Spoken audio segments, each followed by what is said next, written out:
Hello everyone. ഇന്ന് നമ്മളൊരു case സ്റ്റഡിയാണ് നോക്കാൻ പോകുന്നത്. ഓക്കെ, നമ്മൾ കേസ് സ്റ്റഡീസിൽ അടുത്ത എപ്പിസോഡാണിത്. സോ ഐ റിക്വസ്റ്റ് യു, ഞാൻ ആദ്യം കേസ് സ്റ്റഡി കാണിക്കും. അതിനുശേഷം നിങ്ങളായിട്ട് ബ്രെയിൻ സ്റ്റോം ചെയ്തതിന് ശേഷമേ എൻ്റെ ആൻസർ നോക്കാവൂ. അല്ലാത്ത പക്ഷം ബ്രെയിൻ സ്റ്റോം ചെയ്യാൻ നോക്കരുത്. കേസ് സ്റ്റഡി എത്രമാത്രം നിങ്ങൾ പ്രാക്ടീസ് ചെയ്യുന്നോ അത്രമാത്രം നിങ്ങൾക്ക് അതിൻ്റെ സ്കില്ല് ഡെവലപ്പ് ചെയ്യാൻ പറ്റും. സോ കേസ് സ്റ്റഡീസിലേക്ക് പോകാം. കേസ് സ്റ്റഡി നിങ്ങൾക്ക് വേണ്ടി വായിക്കാം. Vijay was a deputy commissioner of remote district of hilly northern state of the country for the last 2 years. In the month of August, heavy rain lashed the complete state, followed by cloudbursts in the upper reaches of the said district. The damage was very heavy in the complete state, especially in the affected district. The complete road network and telecommunication were disrupted, and the buildings were damaged extensively.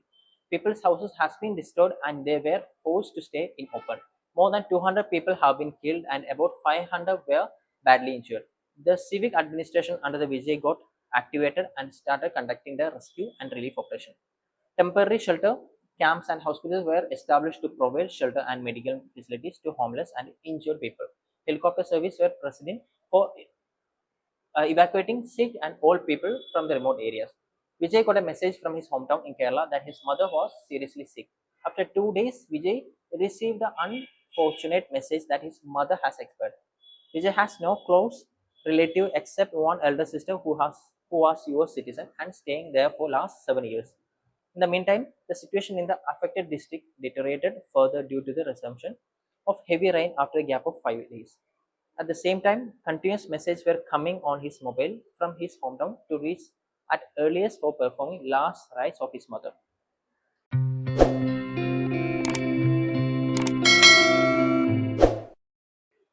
So case നിങ്ങൾക്ക് മനസ്സിലായി വിചാരിക്കുന്നു. ഇതൊരു ഡയലമയാണ്. Okay, you are a district magistrate, so deputy commissioner. ഒരു ഫ്ലഡോ അല്ലെങ്കിൽ ഒരു disaster സംഭവിച്ചു കഴിഞ്ഞാൽ ഡെഫിനറ്റ്ലി ഡിസാസ്റ്റർ ആക്ട് പ്രകാരം നിങ്ങളായിരിക്കും അത് കോർഡിനേറ്റ് ചെയ്യുന്നത്. Okay, at state level. So as A collector he's A officer in duty. So at same time എന്ത് ചെയ്യാണ്, വിജയ്ക്ക് ഒരു കോൾ വരാണ്, വീട്ടിൽ നിന്ന് അമ്മ വയ്യാതായിരിക്കുന്നു, 2 ദിവസത്തിന് അമ്മ മരണപ്പെടുകയാണ്. സോ ലാസ്റ്റ് റിച്വൽസിന് വിജയ് പോവുകയും വേണം. So what you will choose? നിങ്ങളെ പ്രൊഫഷൻ കണ്ടിന്യൂ ചെയ്യോ, അതോ ഡ്യൂട്ടി ഫുൾഫിൽ ചെയ്യോ, അതോ നിങ്ങളെ ബ്രേക്ക് ചെയ്തിട്ട് നാട്ടിലേക്ക് പോകുമോ? ഇതാണ് dilemma. Actually it's a dilemma. Morally ഞാൻ നമ്മൾ പഠിച്ച പോലെ തന്നെ what is ethical dilemma? Upholding the 2 morally valid option. ചോദിച്ചിരിക്കുന്ന ചോദ്യം ഇതാണ്: what are the option available with Vijay? What are the ethical dilemma being faced by Vijay? Critically evaluate and examine each of these options identified by Vijay. Which of the option do you think would be most appropriate to Vijay adopt and why? എന്തുകൊണ്ടാണെന്നും കൂടി നിങ്ങൾ പറയണം. Okay, so നിങ്ങൾ case study വായിക്കുക, അതിനുശേഷം മാത്രം brain Storm ചെയ്തതിന് മാത്രം answer നോക്കുക.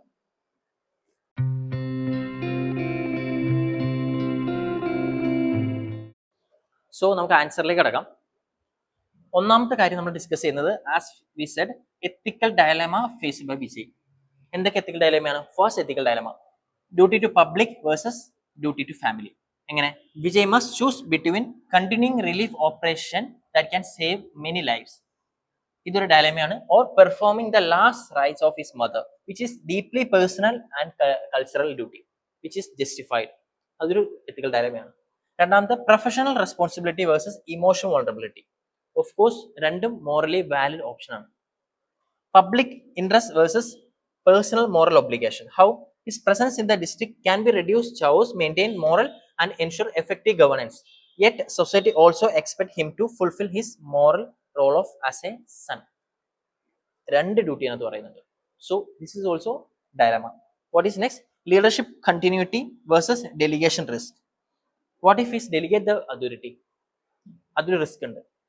At same time leadership continuity, അത് ബ്രേക്ക് ചെയ്യാതിരിക്കലും അതും ഒരു എത്തിക്കൽ പ്രിൻസിപ്പിൾ ആണ്, upholding the value.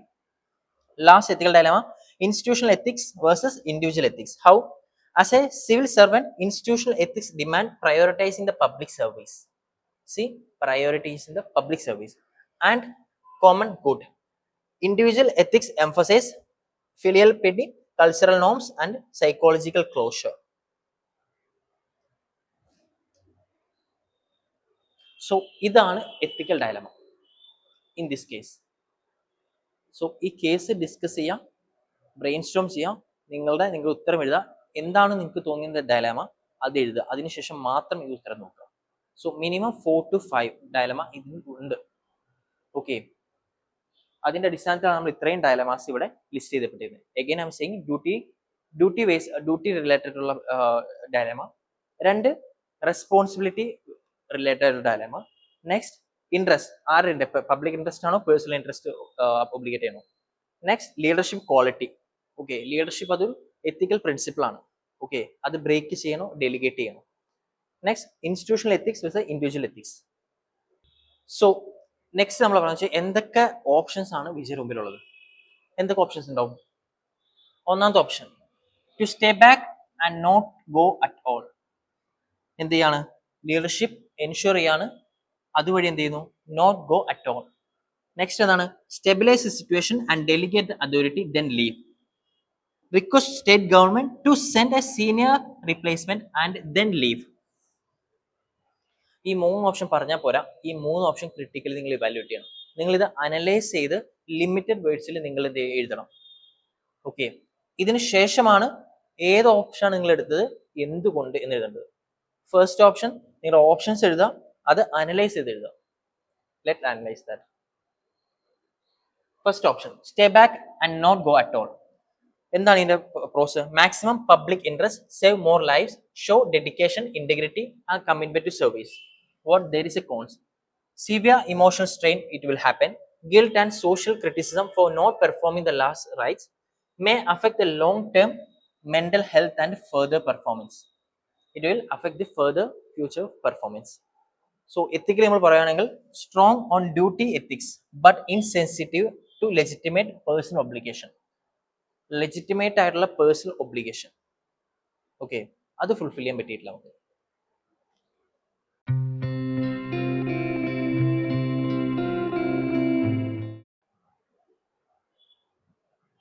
Next stabilise situation and delegate authority then leave. ഇതിന്റെ എന്താണ് പ്രോസസ് പറയുകയാണെങ്കിൽ balance family duty and public duty, ensure continuity of operation through clear chain of command and show leadership and planning. Actually ഇത് നല്ല planning ആണ്. And cons എന്താണ്? Short period of absence may still reduce effectiveness and success depend on quality of delegation and team capacity. Okay, ഇവിടെ delegate ചെയ്യുന്നതിന്റെ quality effective. However, in overall ethical view, best synthesis of utilitarianism, overall good, and duty to family most reasonable. In this option, ഇത് reasonable ആയിട്ടുള്ളൊരു option ആണ്. നമുക്ക് അടുത്തും കൂടി നോക്കാം. Request state government to send a senior replacement and then leave. എന്താണ് ഇതിന്റെ pros? Ensure experienced leadership, give him time for last rituals or last rights.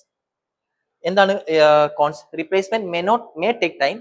Transition during crisis can create confusion and may look avoiding the responsibility. Actually ഈ ഒരു മൂന്നാമത്തെ issue എന്ന് വെച്ച് കഴിഞ്ഞാൽ, രണ്ടാമത്തെ option എന്താണ്? നമ്മുടെ കയ്യിലുള്ള പവർ ഡെലിഗേറ്റ് ചെയ്യാണ്. Okay, those who are really qualified, those who are really efficient, നമ്മൾ എന്ത് ഡെലിഗേറ്റ് ചെയ്യുന്നു. പക്ഷെ നമ്മൾ സീനിയർ ഡിപ്പാർട്ട്മെന്റിനോട് റീപ്ലേസ് ചെയ്യാൻ പറയാണ്, അതും ഈ ക്രൈസിസ് ആയ സിറ്റുവേഷനിൽ, അതും എമർജൻസി ടൈമിൽ. ഇതൊരു ക്വിക്ക് റെസ്പോൺസ് ഉണ്ടാകാൻ ചാൻസ് വളരെ കുറവാണ്. It may take time. Okay, it may take time. അപ്പം ഇതാണ് ഈ 3 ഓപ്ഷൻസ്. ഈ 3 ഓപ്ഷനിൽ ഏതാണോ ബെസ്റ്റ് ഓപ്ഷൻ ആ ഓപ്ഷൻ എടുക്കുക. എന്തുകൊണ്ടാണ് നിങ്ങൾ ആ ഓപ്ഷൻ എടുത്തത്, ആ ഓപ്ഷൻ ജസ്റ്റിഫൈ ചെയ്യുക, ക്ലോസ് ചെയ്യുക. നമ്മൾ 3 ഓപ്ഷൻ എടുത്തു, നമ്മൾ എന്തുകൊണ്ട് നെക്സ്റ്റ് ഓപ്ഷൻ എടുത്തു എന്ന് നമുക്ക് നോക്കാം. മീൻസ് ഏത് ഓപ്ഷൻ എടുത്തു, എന്തുകൊണ്ട് എടുത്തു എന്നുള്ളത്. So most appropriate option utilitarianism. 2 ലൈനിൽ നിങ്ങൾ എന്ത് ചെയ്യണം? നിങ്ങൾ ഉദ്ദേശിക്കുന്ന ഫിലോസഫി എന്തുകൊണ്ടാണ്. Okay, I show you here. Vijay's immediate presence helps save lives at critical moment. By stabilizing the operation before leaving, he ensure maximum welfare continues even in his absence, thereby serving the larger public good. As we know, utilitarian theory, greater good for greater number. ഈ ഒരു theory വെച്ച്, ഈ ഒരു philosophy വെച്ചിട്ട് നമുക്ക് എന്ത് ചെയ്യാം? Justify ചെയ്യാം. എങ്ങനെ? The best option is to stabilize relief operation, delegate the responsibilities transparently, ensure coordination mechanism, and then proceed briefly to Kerala. Vijay should communicate formally with superior and return at earliest. This approach respect compassion, humanity, emotional intelligence, and filial duty, while upholding professional responsibility, accountability, public interest, and administrative continuity. It's reflect ethical principle of utilitarianism. So that is minimum harm. We again said that greater number of greater goods, and deontology and integrity in public interest. Same ഇവിടെ ഞാൻ uphold ചെയ്തേക്കുന്ന value എന്ന് പറയുന്നത്, sorry, മുറുകെ പിടിച്ചിരിക്കുന്ന philosophy അല്ലെങ്കിൽ uphold ചെയ്യുന്ന principle എന്ന് പറയുന്നത് യൂട്ടിലിറ്റേറിയൻ പ്രിൻസിപ്പിൾ ആണ്. Okay, greater number for greater good. So ഇവിടെ ഞാൻ പറയാൻ ഉദ്ദേശിച്ചതും എന്താണ്, വിജയ് കറന്റ്ലി ഉള്ള ക്രൈസിസിൽ നിന്ന് ഒഴിവാൻ പറ്റില്ല. Okay, he cannot break the leadership, he cannot escape the crisis, he make sure that stabilise the situation. So till that time he has to continue the leadership, then delegate the power. എന്നിട്ട് മാത്രമാണ് ലീവിന് പോകാൻ പറ്റുള്ളൂ. Okay, ഇതല്ലാതെ ബാക്കി രണ്ട് ഓപ്ഷൻസിലും extreme ലെവലാണ്. Okay, last rights നമുക്ക് ചെയ്യാതിരിക്കാൻ പറ്റില്ല. So it will legitimate personal obligation. Last പറഞ്ഞ ഓപ്ഷൻ ഇത് replacement, it will may take time. നമുക്കറിയില്ല എത്രമാത്രം സ്പീഡി ആവുന്നുള്ളത്. പവർ ഡെലിഗേറ്റ് ചെയ്യുന്ന അത്ര സ്പീഡായിട്ട് റീപ്ലേസ്മെന്റ് സാധ്യമാണെന്നില്ല. സോ ലാസ്റ്റ് ഓപ്ഷൻ എടുക്കുക. നിങ്ങളുടെ ഫിലോസഫി നിങ്ങൾ എന്ത് വെച്ചാണോ നിങ്ങൾ ജസ്റ്റിഫൈ ചെയ്യാൻ പോകുന്നത്, ആ വൈ നിങ്ങൾ എന്ത് ചെയ്യുക, എൻഷുർ ചെയ്യുക, നിങ്ങളത് ഉറപ്പായിട്ടും പേപ്പറിൽ എഴുതിയിരിക്കണം. ഓക്കെ, നിങ്ങൾ എന്ത് ഓപ്ഷൻ എടുത്തു എന്നതിലല്ല എത്തിക്സിൽ കാര്യം. ഓഫ് കോഴ്സ് അതിൽ കാര്യമുണ്ട്, പക്ഷെ എന്തുകൊണ്ട് എടുത്തു എന്നതിലാണ് എന്തെടുത്തതിനേക്കാളും ഇമ്പോർട്ടൻസ്. നിങ്ങൾ ഏത് ഓപ്ഷനാണോ എടുത്തത് ആ ഓപ്ഷൻ എടുത്തുകൊണ്ട് യാതൊരു കാര്യമില്ല. But you have to prove it, why you choose that option. അവിടെയാണ് നിങ്ങൾക്ക് മാർക്ക് വീഴുന്നത്. So I hope you enjoy this section. Thank you.